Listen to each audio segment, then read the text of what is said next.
Since Inauguration Day, President Trump has secured trillions of dollars in private and foreign investments. Every single day, more money is pouring into our country, which will create more jobs for hardworking Americans. Today, Schneider Electric pledged to invest more than $700 million in the United States to boost American energy infrastructure and AI. On Monday, Hyundai announced a $20 billion investment in the United States, including $5.8 billion for a new steel plant in Louisiana, which will create nearly 1,500 high-paying jobs. President Trump is truly turning America back into a manufacturing superpower. Yesterday, President Trump marked National Medal of Honor Day by meeting with 21 of our nation's bravest heroes and incredible patriots who have been awarded the highest military honor. Beautiful picture. The president also signed a historic executive order to protect the integrity of American elections by strengthening voter citizenship verification and banning foreign nationals from interfering in U.S. elections. These are the common sense solutions that only Democrats could oppose. But voters deserve elections they can trust, and critical confidence is being restored thanks to President Trump's leadership. Later this afternoon in the East Room, President Trump will mark Women's History Month by honoring the exceptional women around our country, including the highly talented women in his administration and his cabinet. And on an additional scheduling update, the president will hold a press conference in the Oval Office today at 4:00 p.m. to announce tariffs on the auto industry, and I will leave that to him to make that announcement later. Unfortunately, all of this good is happening for our country. This administration is working hard on behalf of the American public every day, but the mainstream media continues to be focused on a sensationalized story from the failing Atlantic magazine that is falling apart by the hour. Here are the facts. The National Security Advisor has taken responsibility for this matter, and the National Security Council immediately said, alongside the White House counsel's office, that they are looking into how a reporter's number was inadvertently added to this messaging thread. We have said all along that no classified material was sent on this messaging thread. There were no locations, no sources, or methods revealed, and there were certainly no war plans discussed. The Atlantic has even admitted this themselves. Their release of these internal messages validates the truth, which we have been saying all along.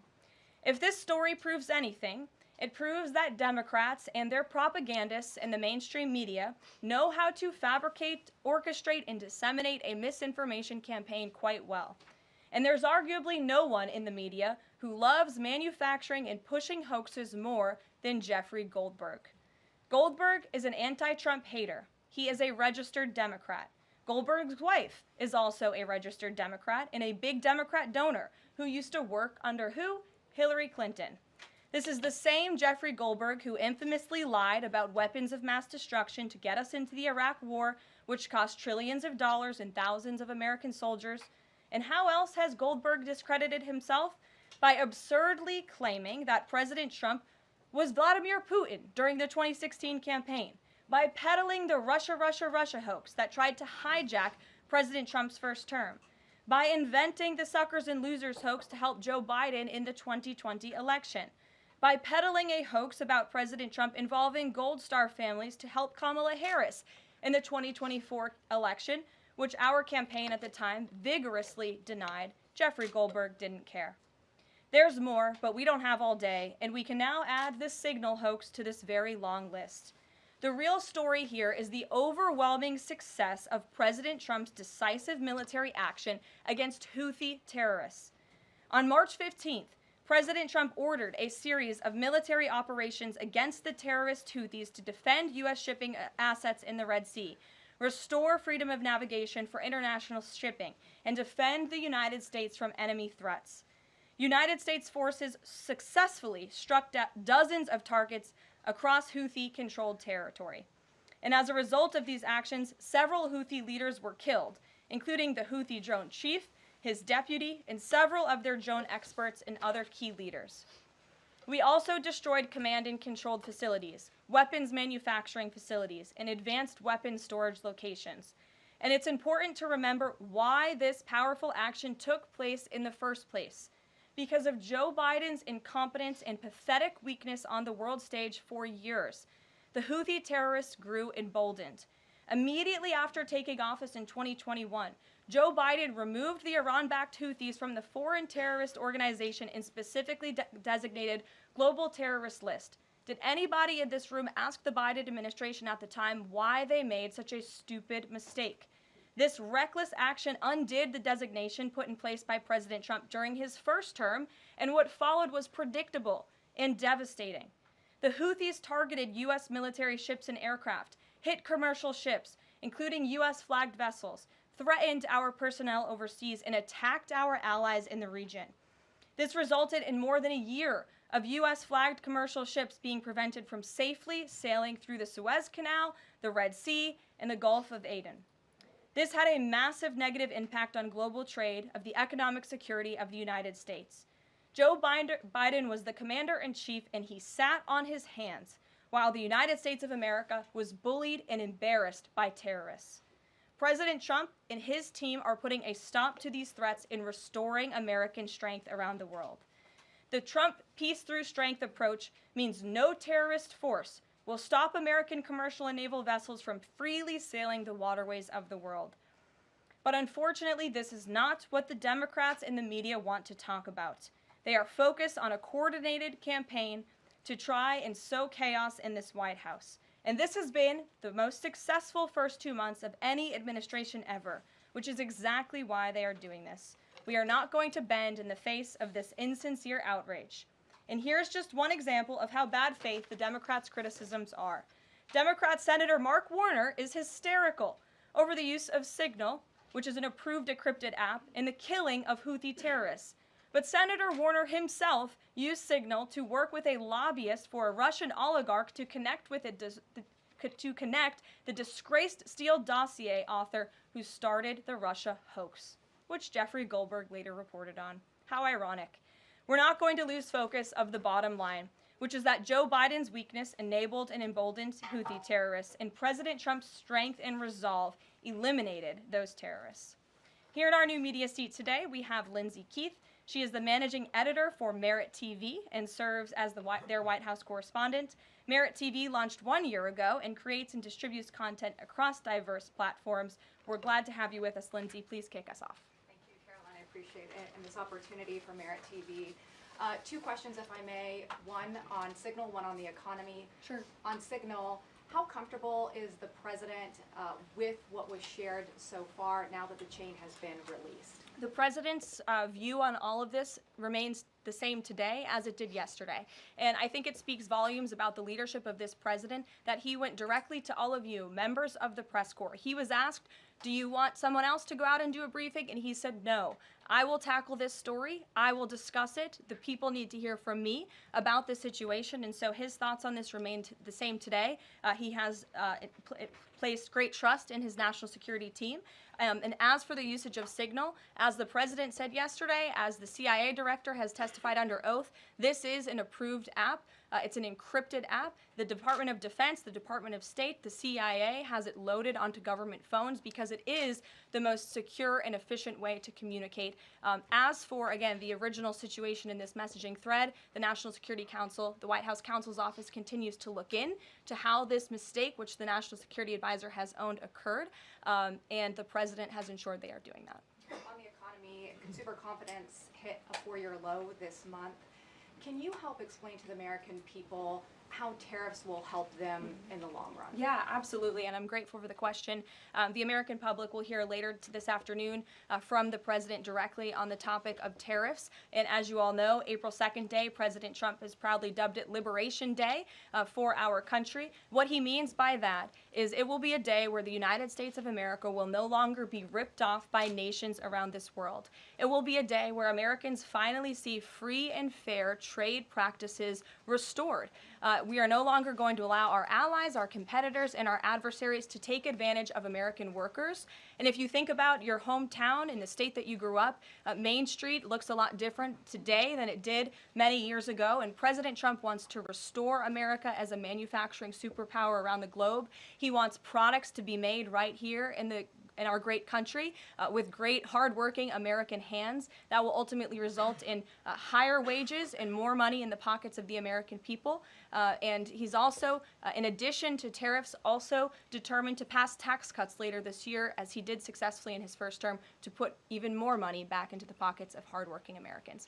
Peter. Karoline, if I can ask you very quickly about the information we've seen, just to set the predicate to all this. Has the president been briefed and physically seen he's seen all the details of the chat as printed by the Atlantic? I just spoke to the president about it, yes. Okay. Then let me ask you, if I can, very quickly. In the chat, Pete Hegseth, the defense secretary, details F-18s, Tomahawks, so some of the weapons that were used. He details the timing involved for this, all of which occurred 31 minutes before, as he says, F-18s would launch. The DoD manual details classified information as significant military plans, saying that is secret, that's classified. So what about, there are no methods, there are no sources, but that's not what determines what's classified. So what is it about what Pete Hegseth wrote that makes you say this is not classified? Well, it's not just me saying that, Peter. It's the Secretary of Defense himself who is saying this as well. And he put out a very strong statement earlier today listing all of the things that were not included in that message that he sent to the group.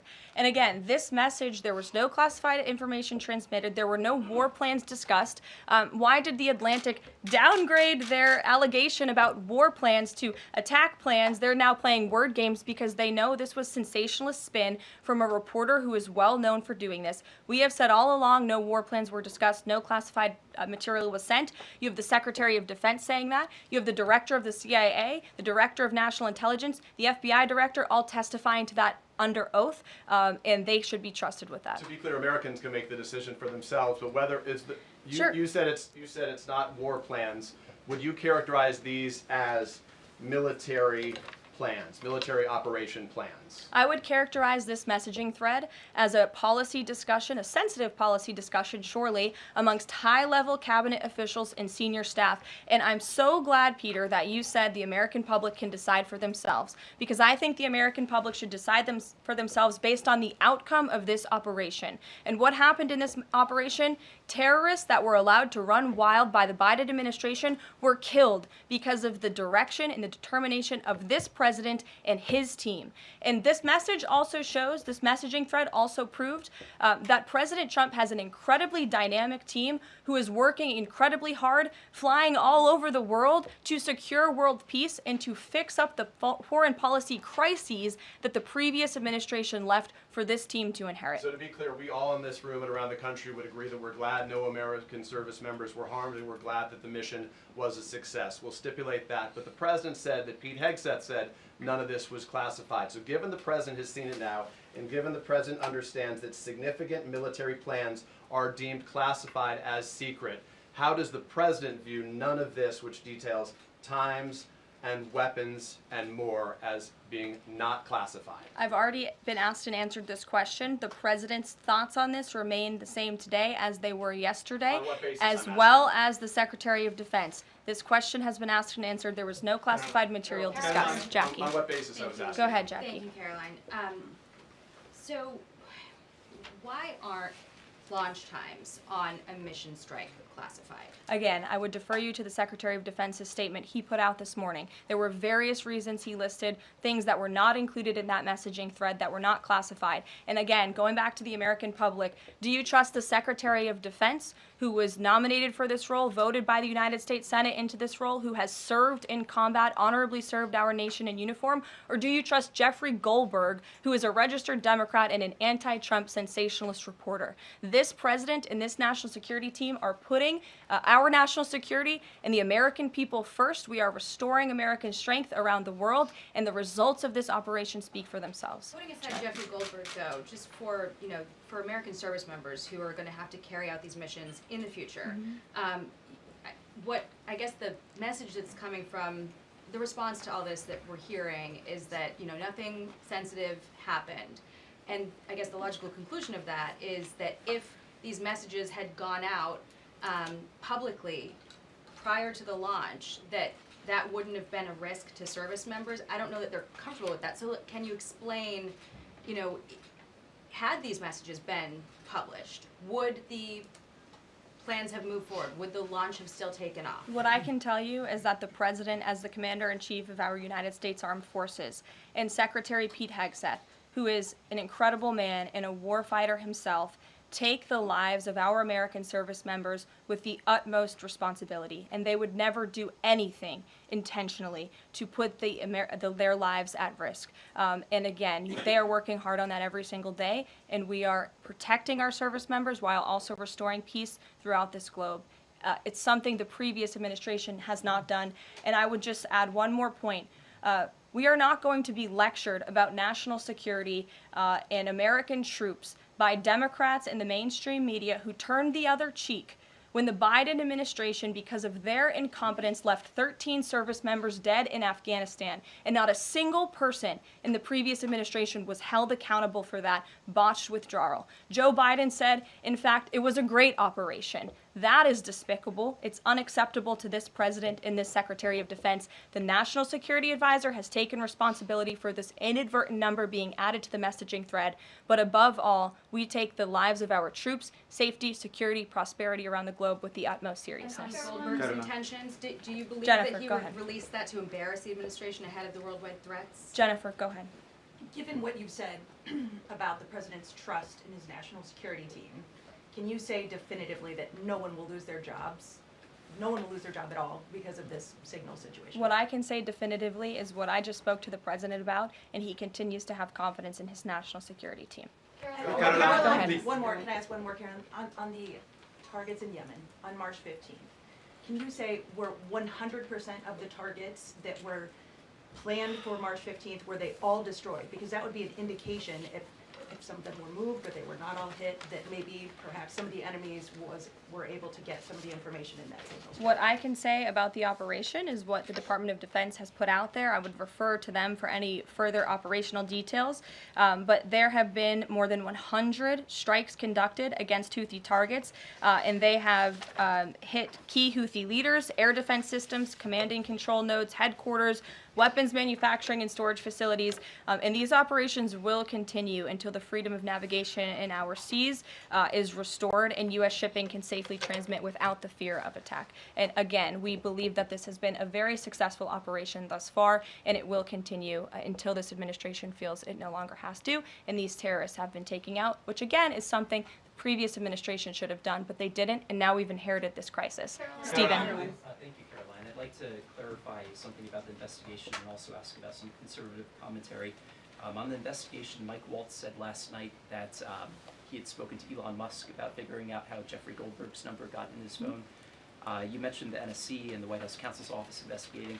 Can you just clarify who is investigating, who's leading that, and also Dave Portnoy, who endorsed President Trump, said today that he thinks that Mike Waltz should leave. Could you respond to that?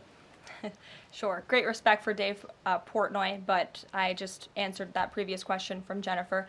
As for your original question about who's looking into the messaging thread, the National Security Council, the White House counsel's office, and also, yes, Elon Musk's team. Elon Musk has offered to put his technical experts on this to figure out how this number was inadvertently added to the chat. Again, to take responsibility and ensure this can never happen again. Caitlin. I have two questions. One on a follow-up on something you just said. But since we have these messages released, and you said that the president has now personally reviewed them, at the chat at one point, Pete Hegseth wrote 14-15 strike drones on target, and in all caps he said, "This is when the first bombs will definitely drop."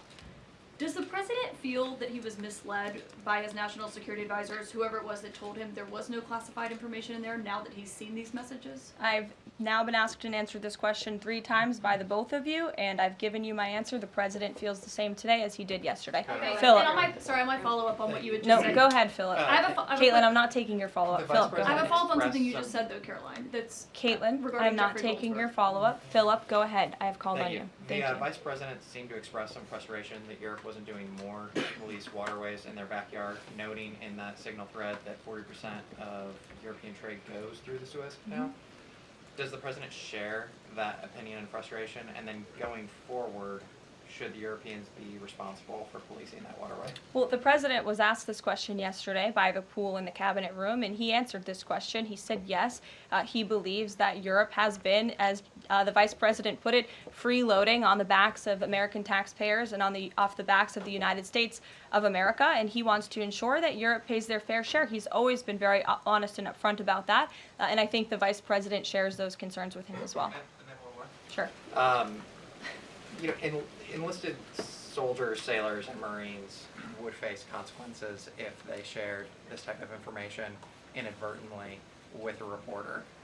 Can you tell us more why the president is so willing to give Mike Waltz a mulligan here? Again, I have now been asked and answered the same question using different language multiple times. If anybody has another question, there's a lot of different things going on in the world.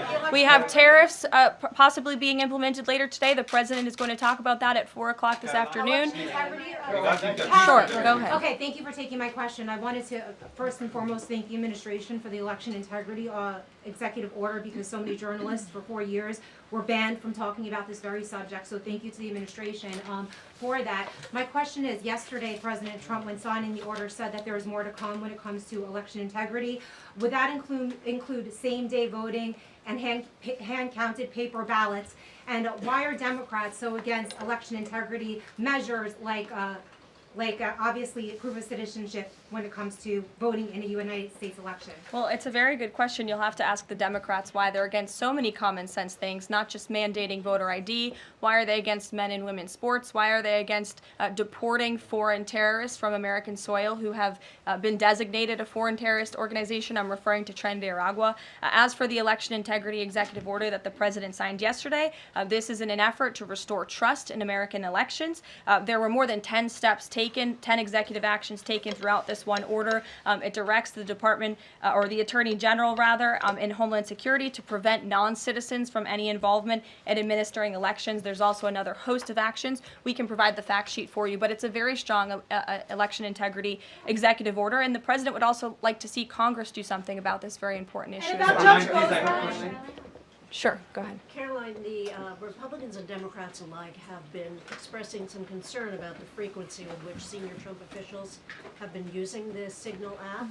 Has there been discussion, or will there be a review about how often they use Signal, and if you could explain to us how they might be considering other applications to get away from something like this happening again? Sure. Well, again, first of all, Signal has been an approved app for government use. It's an encrypted app, and as I said, it's the most safe and efficient way of communicating, especially when people can't be in a skiff or inside a room physically together. I think, as the president said yesterday, he wishes that everybody could be in the room, and it's our goal to ensure that everybody can be. But again, no classified information was discussed in this chat, and any time classified information is discussed amongst high-level officials across this administration, secure lines of communication are used, including, by the way, our special envoy, Steve Witkoff, who I understand the Wall Street Journal erroneously reported that he was on this Signal chat on a personal device while in Moscow. That is absolutely false.